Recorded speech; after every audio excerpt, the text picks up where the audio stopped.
Hello అండి. Welcome back to my channel. ఈరోజు సీరియల్‌లో కావేరి, "స్వప్న త్వరగా రా" అనగానే స్వప్న "వస్తున్నానమ్మా" అన్నట్టు వస్తది. కావేరి, "మీ నాన్న వచ్చేసరికి మనిద్దరిని తయారై ఉండమన్నారు గదా" అని అంటా ఉంటే, స్వప్న "నాన్న ఇంకా రాలేదు కదమ్మా" అని అంటది. అక్కడికి శ్రీధర్ వస్తూ "రెడీయా" అని అడుగుతాడు. కావేరి "రెడీ అండి" అనగానే "పదండి" అని అంటాడు. శ్రీధర్ ఇంకా స్వప్న వెళ్తా ఉంటే కావేరి "ఆగండి. ముందు మీరెళ్ళండి. తర్వాత మేమిద్దరం వస్తాం" అని అంటా ఉంటే శ్రీధర్ "రాహుకాలం ఏదైనా అడ్డుపడుతుందా" అని అడుగుతాడు. "లేదండి. ఎక్కడికైనా వెళ్ళేటప్పుడు ముగ్గురూ కలిసి ఒకేసారి గడప దాటొద్దు అంటారు" అని కావేరి అంటా ఉంటే శ్రీధర్ "ఎందుకంటారు" అని అడుగుతాడు. "కొన్ని మనకు తెలియలేవు అంటే అవి మంచివి కావు అని కాదండి. వాటిని అర్థం చేసుకునేంత స్థాయికి మనమింకా ఎదగలేదు" అని. వెంటనే శ్రీధర్ "అంటే నేనింకా ఆ స్థాయికి ఎదగలేనంటావు" అని అంటాడు. కావేరి ఏమో "నేను చెప్పేది నా గురించండి" అనగానే శ్రీధర్ "నాకు తెలియదంటే సరిపోయేదిగా. దీన్ని ఇంత సింపుల్‌గా గూడా చెప్పొచ్చని నాకిప్పుడే అర్థమైందండి" అనంటది. శ్రీధర్ "సంతోషం. ఇదైనా అర్థం చేసుకునే స్థాయి నీకున్నందుకు. కావేరి గుడికెళ్దామన్నారుగా" అనగానే శ్రీధర్ "అర్చన ఇక్కడే చేయిస్తున్నావుగా" అని అంటాడు. "పదండి వెళ్దాం" అనగానే శ్రీధర్ "నేను ముందెళ్తాను మీరెనక రండి" అననేసి పోతాడు. శ్రీధర్ వెళ్ళిపోగానే స్వప్న నవ్వుతూ "ఎందుకమ్మా నాన్నతో ఇలా మాట్లాడుతున్నావు" అని అంటా ఉంటే కావేరి "ఇవన్నీ నాకేం తెలుసే. కాంచనక్క అప్పుడప్పుడు మాటల్లో చెప్పేది. నేను పాటిస్తూ ఉంటాను. నువ్వు పాటించు" అనగానే స్వప్న "అలా అయితే చాలా పాటించాలి" అని అంటది. "పాటించు" అని కావేరి అంటా ఉంటే "గుడికెళ్దాం పద" అని స్వప్న వెళ్తది. వెనక కావేరి "ఇది వీళ్ళ పెద్దమ్మలాగా మొండిదే" అని అనుకుంటూ ఉంటది. స్వప్న ఏమో "అమ్మా వస్తున్నావా" అనగానే "ఆ! ఆ! వస్తున్నాను" అని వెళ్తది. శ్రీధర్ ఎళ్లి కార్‌లో డ్రైవర్ పక్క సీట్‌లో కూర్చుంటాడు. స్వప్న శ్రీధర్‌ని చూసి "నువ్వేంటి నాన్న ఈ సీట్‌లో కూర్చున్నావు? డ్రైవింగ్ మా అమ్మ చేయాలా?" అని అడుగుతా ఉంటే శ్రీధర్ నవ్వుతూ "మీ ఇద్దరికీ డ్రైవింగ్ రాదని నాకు తెలుసు గదా!" అని అంటా ఉంటే స్వప్న "అప్పుడు డ్రైవింగ్ చేయాల్సింది నువ్వే గదా!" అని అంటది. శ్రీధర్ "ముందు మీరిద్దరూ వెనక్క కూర్చోండి. కూర్చోండి" అనగానే ఇద్దరూ వెనక కూర్చుంటారు. కావేరి "ఇప్పుడు చెప్పండి కారెవరు నడుపుతారు" అని అడుగుతది. అప్పుడు శ్రీధర్ "డ్రైవర్" అని అంటాడు. "ఎవరు నాన్న" అని స్వప్న అంటా ఉంటే "నాకు డ్రైవింగ్ ఇబ్బందవుతుందని డ్రైవర్‌ని పెట్టుకున్నానమ్మా. అలాగే నేను ఇంటి దగ్గర లేనప్పుడు మిమ్మల్ని బయటికి తీసుకెళ్ళడానికి, ఇంటి పనుల్లో సాయంగా ఉండడానికి అన్నిటికీ ఉపయోగపడతాడు. ఎవరండి ఆ డ్రైవరు" అని కావేరి అడుగుతది. శ్రీధర్ "డ్రైవర్" అని పిలుస్తాడు. కాశీ వచ్చి డ్రైవింగ్ సీట్‌లో కూర్చుంటాడు. అద్దంలో స్వప్నని చూస్తాడు. స్వప్న గూడా కాశీని చూస్తది ఆ అద్దంలో. చూసి షాకయితది. కావేరి గూడా షాకయితది. "అల్లుడు గారా?" అని అంటది. శ్రీధర్ "యెస్. మన డ్రైవర్ అల్లుడు గారే." "అల్లుడు గారు డ్రైవరేంటండి?" అని అడుగుతది. "అల్లుడిని డ్రైవర్‌గా పెట్టుకోలేదు కావేరి. డ్రైవర్‌గా పెట్టుకున్నతనే అల్లుడయ్యాడు" అని అంటా ఉంటే స్వప్న కోపంగా "నాకంతా అర్థమవుతుంది నాన్న" అని కారు దిగి వెళ్ళిపోతా ఉంటే కావేరి ఇంకా శ్రీధర్ "స్వప్న, స్వప్న" అని పిలుస్తారు. స్వప్న వచ్చి శ్రీధర్‌ని "ఇంట్లో ఇంత గొడవ జరిగినా కూడా ఈ 2 రోజులు మీరెందుకింత సైలెంట్‌గా ఉన్నారా అనుకున్నాను. ఆ సైలెంట్ వెనక ఇంత డ్రామా ఉంది అనుకోలేదు" అని అంటా ఉంటే శ్రీధర్ "ఇందులో డ్రామా ఏముంది? ఏ కాశీ డ్రైవర్‌గా మన దగ్గర పని చేయకూడదా?" అని అంటాడు. అప్పుడు స్వప్న "నువ్వు కాశీని తీసుకొచ్చింది కారు నడపడానికి కాదు, కూతురుతో కలపడానికి" అనగానే శ్రీధర్ "అలా అని నీతో చెప్పలేదు గదా" అని అంటాడు. వెంటనే కావేరి "ఏంటండి మీరనేది?" శ్రీధర్ "ఒక పక్క నీ కూతురు మాట్లాడుతుంది. సమాధానం చెప్పనీయకుండా మధ్యలో నువ్వేంటి?" మనిషిని చూడగానే ఆవిడ గారికి కథ అర్థమైపోయింది. కానీ నువ్వు మాత్రం జరిగేది ఏం పట్టించుకోకుండా "అల్లుడు గారు డ్రైవరేంటి" అని ఇంకా బిగినింగ్ మూడ్‌లోనే ఉన్నావు. నీకు నీ కూతురికి ఒకేసారి చెప్తాను వినండి. ఈ రోజు నుండి కాశీ మన డ్రైవర్. మనతోనే ఉంటాడు, మనతోనే తింటాడు. మన పనులన్నీ చేస్తాడు. ఊరికే కాదు నెలకి 25,000 జీతం కూడా. అనగానే స్వప్న "ఓకే నాన్న. మీరు చెప్పాల్సింది మీరు చెప్పారు. నేను చెప్పేది కూడా వినండి. మీరన్న మాటలన్నీ నిజమే అయితే నేను ఈ ఇంట్లో ఉండే ఆఖరి రోజు ఇదే అవుతుంది." కావేరి ఏమో "స్వప్న" అనంటది. "నా నిర్ణయంలో ఏ మార్పు లేదమ్మా. నేను ఈ తండ్రి కూతుర్నే. ఆయనకు నచ్చింది ఆయన చేసుకున్నప్పుడు నాకు నచ్చింది నేను చేస్తాను" అని అంటా ఉంటే శ్రీధర్ "మాట విననంటావు" అని అడుగుతాడు.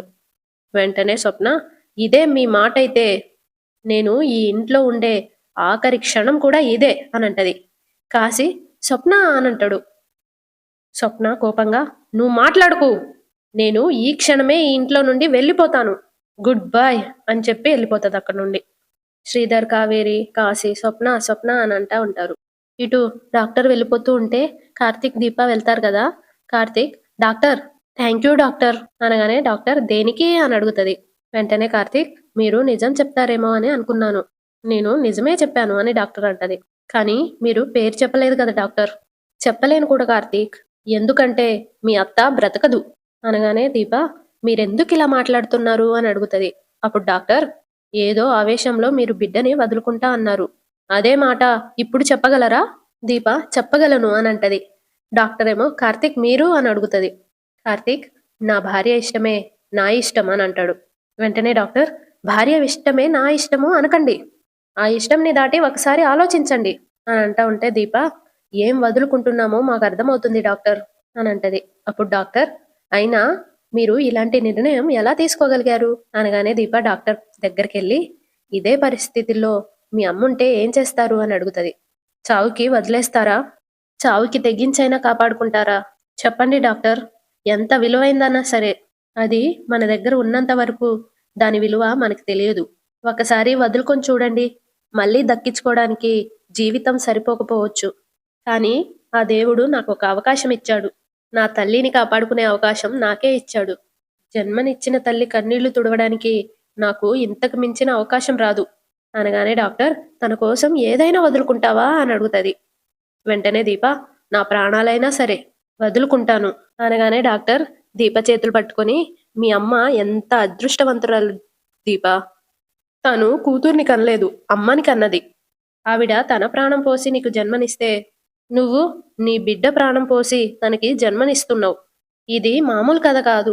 తల్లి ప్రాణాన్ని కాపాడుకోవడానికి తల్లి స్థానాన్ని వదులుకుంటున్న ఒక కూతురి కథ. కాళ్ళు లేని తల్లిదండ్రుల్ని కావిట్లో మోసిన కొడుకుల్ని చూశాను. తండ్రి కోసం యవ్వనాన్ని త్యాగం చేసిన కొడుకు గురించి విన్నాను. నీలాంటి కథ నేనెక్కడా వినలేదు దీపా. నీలాంటి కూతుర్ని కూడా చూడలేదు. మీ అమ్మ ఏం చేసిందని నీకంత ప్రేమ?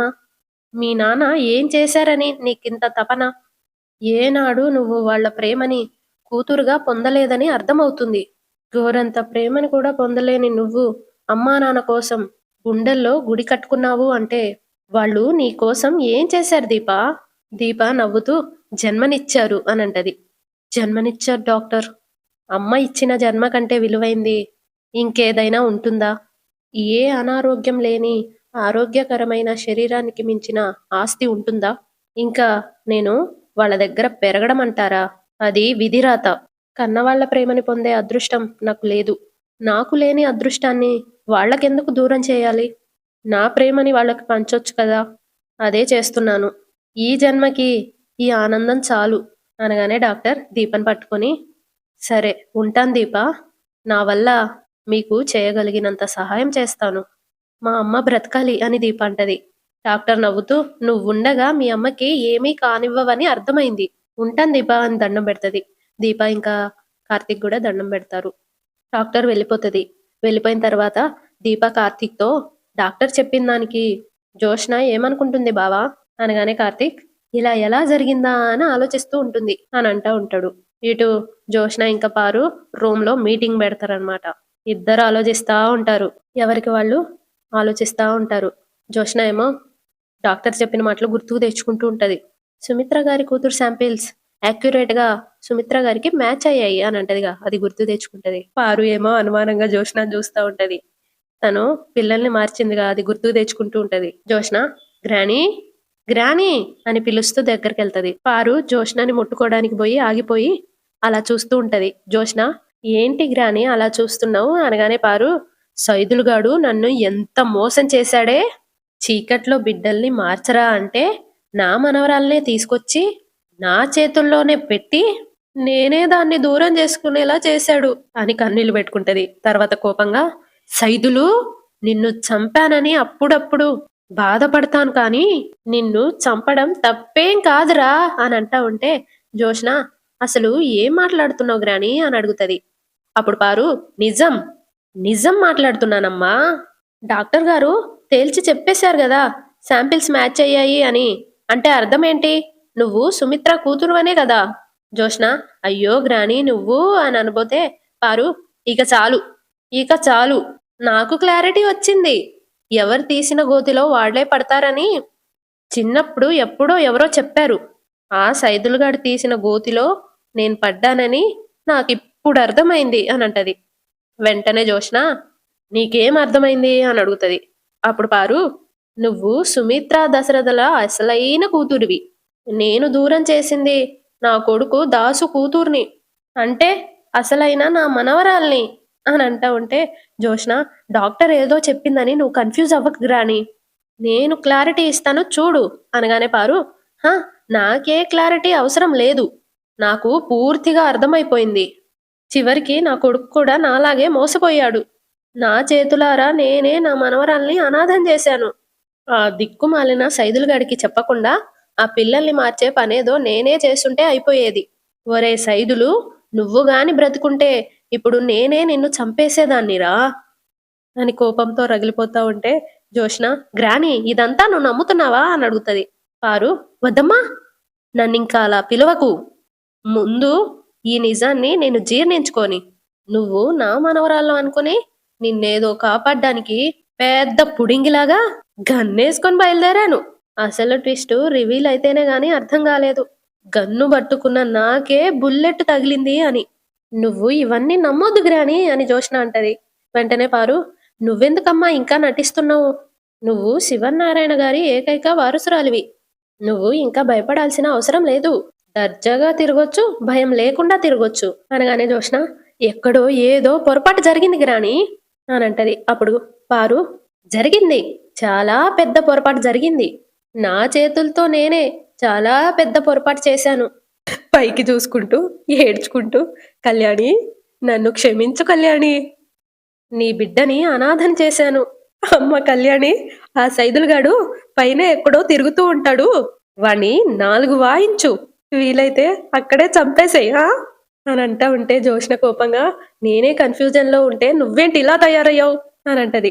అప్పుడు పారు నో కన్ఫ్యూజన్, ఫుల్ క్లారిటీ. నీ అదృష్టం బాగుంది, నాకే దరిద్రం మొదలైంది. ఒరే సైదులు, ఎంత పనిచేసావురా, నా వేలుతో నా కన్నే పొడిచావు కదరా, అయ్యో అని కూర్చొని బెడ్ మీద ఏడుస్తా ఉంటే జోష్న తనలో తాను ఏంటిది, నేను నిజంగా సుమిత్ర కూతుర్నా అని అనుకుంటూ ఉంటది. అంటే దీప దాసు కూతురా, అందుకే బ్లడ్ శాంపిల్స్ మ్యాచ్ అయ్యాయా? మరేంటి నాకు బావ మీద అనుమానం వస్తుంది. బావకి నిజం తెలిసిపోయి వెనకుండి నాటకం ఆడించట్లేదు కదా. బావకి నిజం తెలిస్తే నాటకాలు ఆడాల్సిన అవసరం ఏంటి? ఓపెన్ గానే అందరికి చెప్పేయాలి కదా. ఏదో జరుగుతుంది, దీపా బావా ఏదో దాస్తున్నారు, నాకు తెలియకుండా నా వెనక ఏదో చేస్తున్నారు. నేనిప్పుడు ఎవరి కూతుర్ని అని లోపల అనుకుంటూ ఉంటది జోష్న. కార్తీక్ ఇంకా దీప వంటగదిలో బాధపడుతూ ఉంటారు. దీప ఏడుస్తూ కార్తీక్ ని చూస్తూ సారీ బావా అని అంటది. కార్తీక్ దేనికి అని అడుగుతాడు. నేను హాస్పిటల్కి వెళ్ళేటప్పుడు నీకు చెప్పుండాల్సింది అని అంటా ఉంటే కార్తీక్ ఒక పక్క మీ అమ్మేమో మనుషుల్ని గుర్తుపట్టే స్థితిలో లేదు, మరొక వైపు మీ నాన్న ఏడుస్తున్నారు. అప్పుడు నీ పరిస్థితి ఎలా ఉంటుందో ఊహించలేనా? నేను నిన్ను ఆ మాత్రం అర్థం చేసుకోలేనా? అది కాదు బావా అని దీప అంటది. కార్తీక్, మనతో ఏ సంబంధం లేని డాక్టర్ గారే నిన్ను అర్థం చేసుకున్నప్పుడు నేనెందుకు అర్థం చేసుకోలేను? నేనలా అనడం లేదు అని దీప అంటది. కార్తీక్, నేను ఇప్పుడు ఆలోచించేది ఒక దాని గురించి కాదు మరదలా, దీంట్లో దీంట్లో చాలా తిరుగుతున్నాయి అని తలను పట్టుకొని అంటాడు. ఏం ఆలోచిస్తున్నావు బావా అని దీప అడుగుతది. అప్పుడు కార్తీక్ బిడ్డని మార్చిందెవరు అని అడుగుతాడు. పారిజాతం అని దీప అంటది. వెంటనే కార్తీక్ ఇప్పుడు జోష్న శాంపిల్స్ మ్యాచ్ అయ్యాయి అనగానే ఏమనుకుంటుంది అనగానే దీప ఏమనుకుంటుంది అని దీప అంటది. వెంటనే కార్తీక్ అయితే డాక్టర్ చెప్పేది అబద్ధం అనుకోవచ్చు, లేకపోతే అని దీప అడుగుతది. పారు అసలు మనవరాలు జోష్న కాదు అనుకుంటుంది. పారు పరిస్థితి ఇలా ఉంటే మన పెద్ద మేడం జోష్న ఏమనుకుంటుందో తెలుసా? డాక్టర్తో మనమే అబద్ధం చెప్పించామని అనుకోవచ్చు అనగానే దీప మనకి నిజం తెలుసని జోష్నకు తెలియదు కదా అని అంటది. కార్తీక్ అంతవరకే మనకు తెలుసు, జోష్నకి ఎంతవరకు తెలుసో అని మనం మనసులో దూరి చూడలేం కదా. ఒకవేళ జోష్న అలా అనుకోకపోతే తనే దశరథ సుమిత్రాల అసలైన కూతుర్ని అనుకుంటుంది, తనకే ప్రాబ్లం లేదు కదా అని అంటా ఉంటే దీప మరి ప్రాబ్లం ఎవరికి అని అడుగుతది. అప్పుడు కార్తీక్ దశరథ మావయ్యకి అనగానే ఎందుకు అని దీప అడుగుతది. దశరథ మావయ్యకి మొదటి నుండి జోష్న మీద అనుమానంగా ఉంది. ఏంటది అని దీప అడుగుతది. జోష్న నిజం దాస్తుంది. దాని కారణంగానే దాసు మావయ్యని చంపాలనుకున్నది అని మీ నాన్న అనుమానం.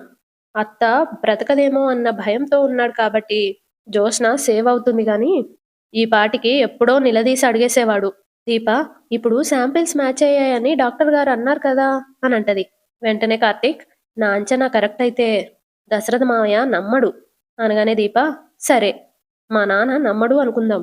కూతురు కాదని అనుకోలేడు కదా అని అంటా ఉంటే కార్తీక్ అనుకోలేడు అని అంటాడు. మరి నువ్వు ఆలోచిస్తున్న మరొక విషయం ఏంటి బావా అని అడుగుతది. కార్తీక్ బాధపడుతూ దీప పొట్ట వైపు చూస్తాడు. దీప పొట్ట మీద చేసుకొని దీనికి మనకి రుణం లేదు బావా, ఇది మరొకరి రుణం తీర్చుకోవడం కోసమే ఉంది. కార్తీక్ ఏడుస్తా ఉంటాడు. నువ్వేం బాధపడకు బావా, ఇది మనకి బిడ్డ రూపంలో లేకపోయినా మా అమ్మ రూపంలో మన కళ్ళ ముందే ఉంటుంది. సుమిత్ర దీపా దీపా అని పిలుస్తుంది. వెంటనే దీప బిడ్డని తలుచుకోగానే మా అమ్మ నన్ను పిలుస్తున్నట్టే అనిపిస్తుంది బావా. సుమిత్ర మళ్ళీ దీపా అని అంటది. కార్తీక్ అత్త నిజంగానే పిలుస్తుంది. దీపా స్వీట్స్ తీసుకురా అని సుమిత్ర అంటది. దీపేమో అమ్మకిప్పుడు స్వీట్స్ తినాలని అనిపిస్తుందా అని అడుగుతది. కార్తీక్ అసలు అత్త నీ పేరు గుర్తు పెట్టుకొని పిలవడమే నాకు ఆశ్చర్యంగా ఉంది. అలాంటిది పిలిచి స్వీట్స్ అడిగింది అంటే మంచి విషయమే కదా, తీసుకెళ్ళి ఇవ్వు. దీప స్వీట్స్ తీసుకొని వెళ్తూ వెళ్తూ నువ్వు రాబావా అని పిలుస్తుంది. కార్తీక్ వస్తాలే నువ్వెళ్ళు అని అంటాడు. దీప కొన్ని నిర్ణయాలు తీసుకోవడానికి ధైర్యం కావాలి బావా అని అంటా ఉంటే కార్తీక్ బాధపడుతూ తీసుకున్న నిర్ణయాన్ని మోయడానికి కూడా ధైర్యం కావాలి మరదలా. నువ్వు మోయగలవు బావా, కంట్లో నుంచి కన్నీళ్లు రానివ్వకు, అది నేను చూడలేను అని ఏడుస్తూ కార్తీక్ కన్నీళ్లు తుడుస్తుంది. తను కూడా కన్నీళ్లు తుడుచుకొని వెళ్తుంది. వెనకాలే కార్తీక్ వెళ్తాడు. అందరూ హాల్లో ఉంటారు. సుమిత్ర పక్కనే జోష్న కూర్చొని ఉంటది. సుమిత్ర జోష్నని ఆనందంగా చూస్తూ ఉంటది. పారు ఏమో తనలో తాను ఇన్నాళ్ళు నన్ను ఎంత మోసం చేశావే అని అనుకుంటూ ఉంటది. దీప వెళ్ళగానే సుమిత్ర రా దీప స్వీట్స్ ఇలా ఇవ్వు అని తీసుకొని దీప నోట్లో స్వీట్ పెడుతుంది. నా సంతోషాన్ని ఇంతకంటే ఎలా చెప్పాలో అర్థం కాలేదమ్మా అనగానే దీప మీకేం కాదని ఇప్పటికైనా నమ్ముతారా అనగానే సుమిత్ర నన్ను కాపాడ్డానికి నా కూతురుండగా నాకేమవుతుంది దీప అని అంటది. దశరథేమో తనలో తాను డాక్టర్ చెప్పారు కానీ జోష్న విషయంలో ఏదో అనుమానం నన్ను వెంటాడుతా ఉంది. జోష్న మొహంలో సంతోషం లేదు, ఏదో భయం కనిపిస్తుంది అని అనుకుంటూ ఉంటాడు. శివనారాయణ పారిజాతం అని పిలుస్తాడు. పారు ఏంటండి అనగానే ఏంటి అలా ఉన్నావు అని అడుగుతాడు. అప్పుడు పారు సుమిత్ర ఆరోగ్య పరిస్థితి చూసి నా కోడలు ఏమైపోతుందో అని భయపడ్డాను. నా కోడలికి ఏమీ కాదు అన్న వార్త వినగానే 9 శుక్రవారాలు పూజ చేస్తానని మొక్కుకున్నాను అనగానే శివనారాయణ నవ్వుతూ శాంపిల్స్ మ్యాచ్ అయ్యాయి అని డాక్టర్ గారు చెప్పారు కదా అని అంటాడు. అవునండి, అందుకే ఎప్పటి నుండి మొదలు పెడదామా అని ఆలోచిస్తున్నాను అని అంటా ఉంటే కార్తీక్ రెండోసారి శాంపిల్స్ మ్యాచ్ అవ్వాలి అని దేవుణ్ణి మొక్కుకున్నావా పారు అనగానే పారు అవునరా అని అంటది. మరి మ్యాచ్ అవ్వవని నీకెలా తెలుసు అని అడుగుతాడు. పారు షాక్ అవుతుంది. అంతటితో ఎపిసోడ్ అయిపోతుంది. సబ్స్క్రైబ్ చేసుకోండి, లైక్ కూడా చేయండి. కొంతమంది సీరియల్ గానే పెట్టేస్తున్నారు కదా యూట్యూబ్లో, నెక్స్ట్ డే డిలీట్ చేసేస్తున్నారు కదా, కానీ మా ఛానల్లో మీరు ఎప్పుడైనా చూసుకోవచ్చు. ఒక రోజు మిస్ అయినా నెక్స్ట్ డే అయినా చూసుకోవచ్చు. ఆ బెనిఫిట్ మన ఛానల్లో ఉంటది కదా, అందుకోసం సబ్స్క్రైబ్ చేసుకోండి కదా.